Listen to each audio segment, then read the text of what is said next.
College of Spirits. Yeah. Right now. And this one is an interesting college because it's based around this, what, not necessarily malevolent spirits, although you can get that, but what these spirits would be talking to you. So if you're like a clairvoyant or, a witch or somebody that just talks to spirits in general, or just that unlucky person that constantly has a ghost nagging them, telling them stuff that they can't get rid of. Yeah, well, they say that, I remember in movies and stuff, they always said, children can see ghosts because they don't have the mentality that an adult has. Like, this would be a good way for you to play a child. Right. That does this. And this person, they see dead people. There's no twist at the end of this one. They see dead people. Yeah. So we're going to get into the first grouping of their abilities, and we'll talk a little bit more about what this means. All right, so let's get into the Guiding Whispers. That's first ability this subclass is going to get at 3rd level. You gain the Guidance cantrip, and on top of that, it has a range of 60 feet instead of touch. Which is really good for adding that extra D4 to the modifier, or to the roll that you're about to do. So if that guy needs to jump that ravine and you don't think he's going to make it, you can say, hey, here's an extra D4 without me having to get near you if you've already covered it. Yeah, and also it's pretty interesting. The role play you could get from that, as you explain, hey, I'm going to guide you, and a spirit comes by and lends its help to you.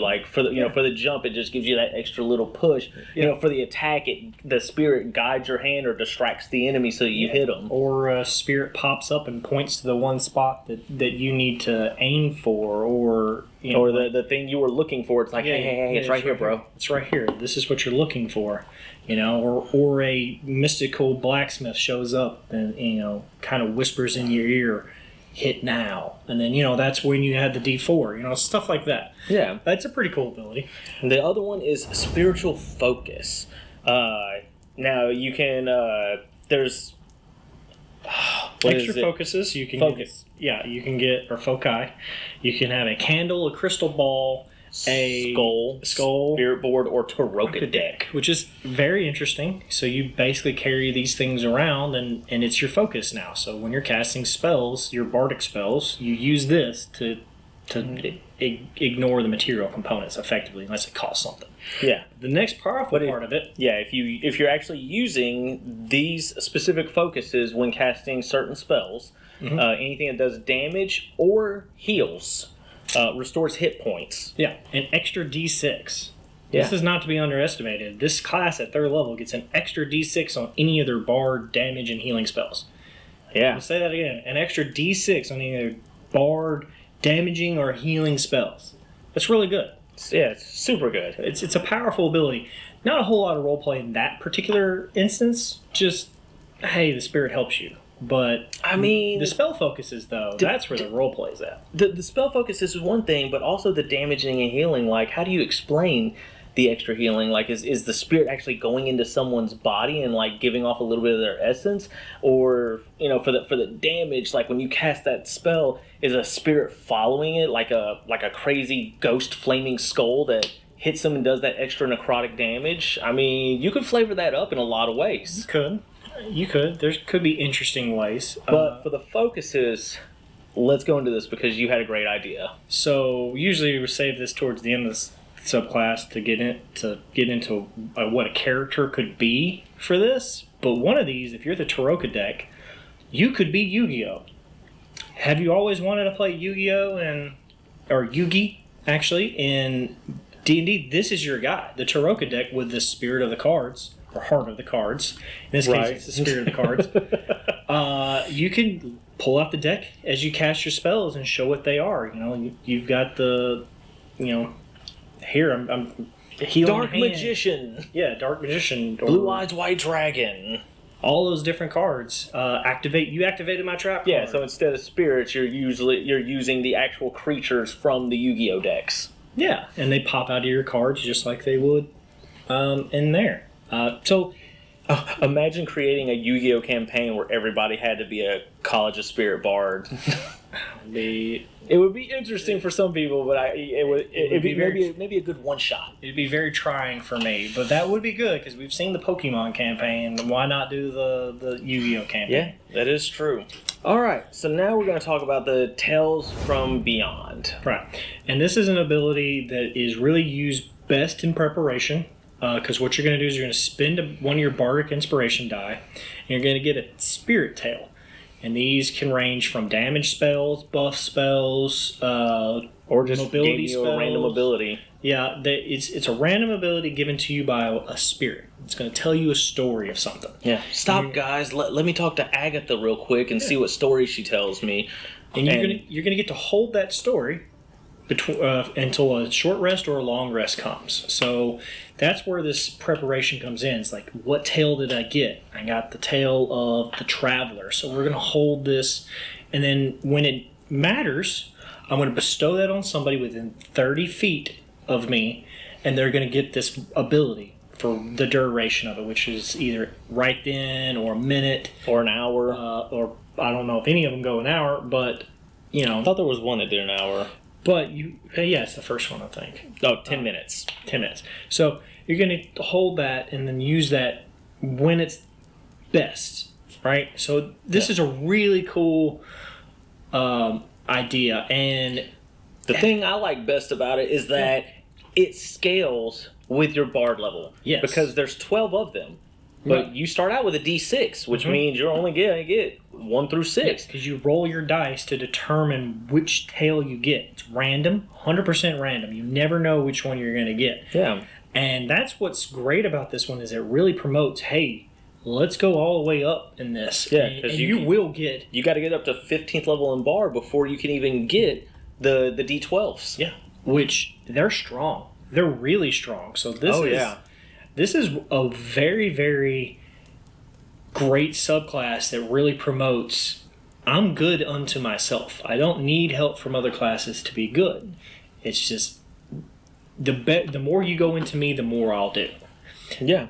So that's good, because that's how late game subclasses should be. It's like, you get great benefits for sticking with this class for so long. Yeah, and I feel like that's something that a lot of the classes should promote more is like, hey, it's because in some of the other subclasses, once you get to the higher level stuff, some of them are just throwaway abilities that people don't care much about. Yeah. Or an ability I'm only going to use once a day.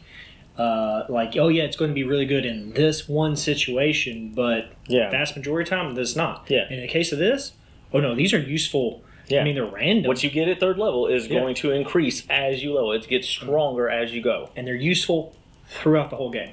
Yeah. And you get them multiple times. So you could get the same thing multiple times. Okay, so now we're going to talk about the next one, which is you get at 6 is the Spirit Session. Yeah. And this one is cool because you get an extra spell. Yeah. From any class. Yeah, you're basically doing a seance. Mm-hmm. And you get however many creatures you do this seance with, this ritual. Up to your proficiency. Up to your proficiency bonus. You get a level of spell equal to that or lower of your choice of any school. No. Or any class. Any class, but the school is necromancy or divination and up to a level that you could cast. So there's a lot of restrictions to this one. But you're getting an extra spell. Yeah, it basically says if you multi-class, this is going to hurt you because now you're taking away some of that potential. But what the hidden nugget in it is in this is that to do the hour-long ritual, really you need willing people to do it with. Yeah. And so a grave cleric is probably not going to help this person or a paladin with this of light. ritual. He might be like, no, that's bad. We don't talk to spirits, we annihilate them. What's dead is dead. Leave it alone. But you can talk to the NPCs that live in this world. Maybe you might find that superstitious farmer that wants to be part of this ritual. Yeah, so this promotes... this mayor of a town that really wants to get rid of this ghoul-infested warrens. Like, well, we need help, and you're going to be able to get the spell to help? Well, I'll help with that. I'll be a part of the seance. Yeah, go get your family, bring them in, and we'll do this. Like, it promotes a lot of player DM role-playing interaction. Yeah. On top of explain the ritual.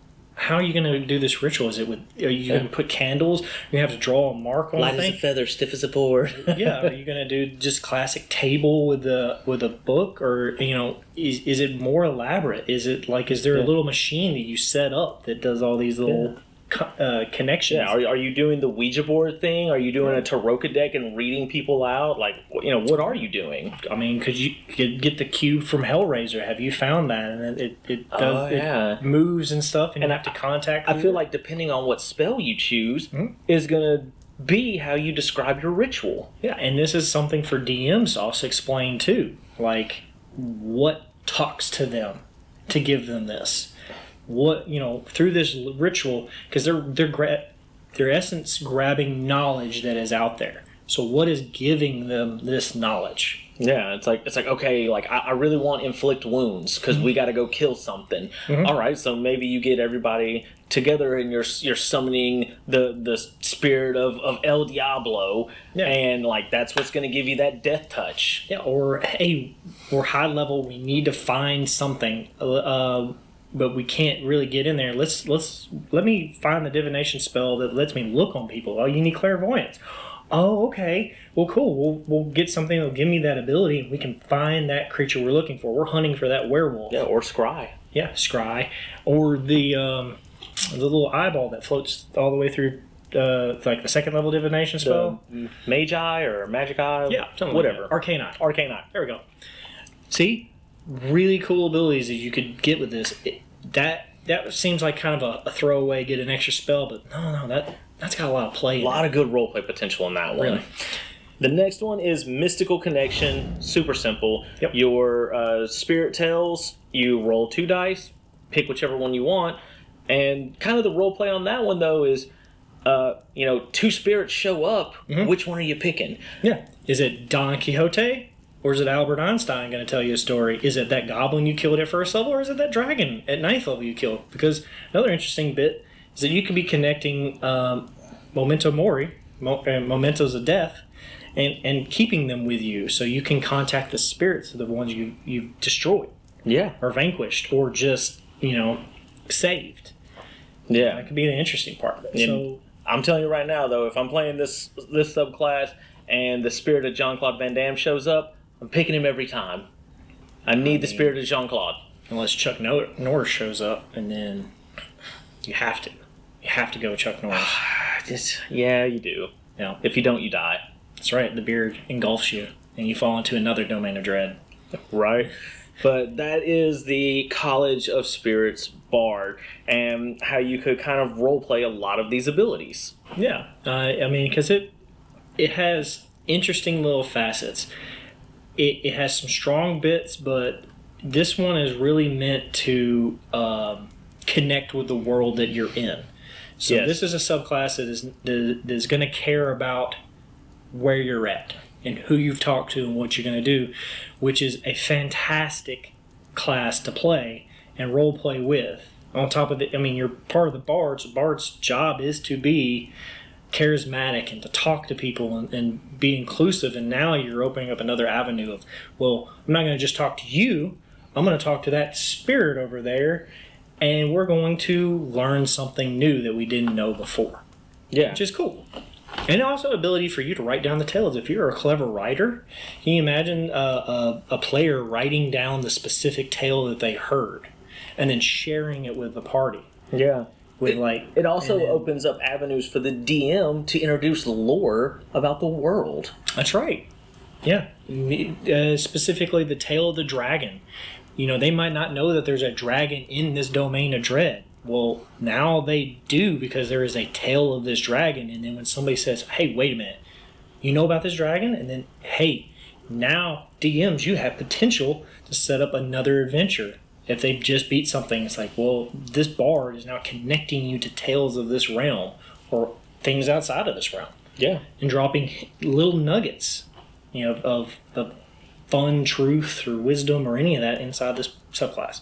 Yeah. So, you know what? I was actually down on this one at first. I was like, this is not great. But the more we talked about it, the more we read into it, it's quickly becoming one of the more interesting subclasses that's out there.